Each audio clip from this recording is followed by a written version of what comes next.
So here I will show you how to switch to a local account from a Microsoft account in Windows 11.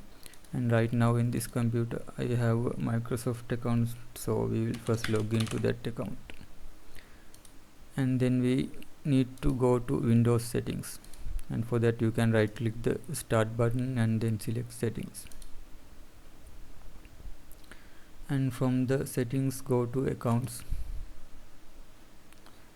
and then go to other users and then click add account, and here select I don't have this person's sign in information,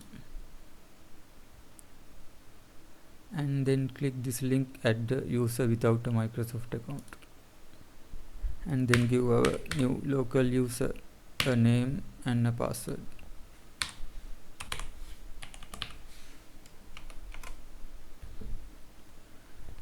And also you have to answer these security questions, and after that click next. So now we have created a local account, and we will also make this local account an administrate account, and for that click change account type and then select administrator. So since our local account is now administrator account, we can delete our Microsoft account if we want.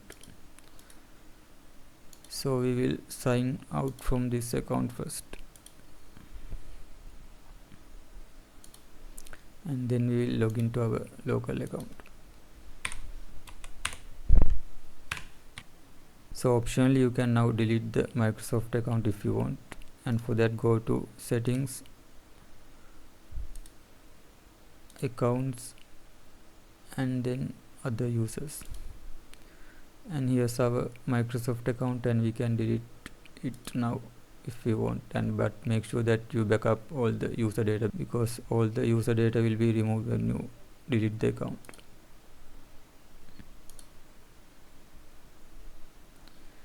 So that's how we can switch to a local account from a Microsoft account in Windows 11.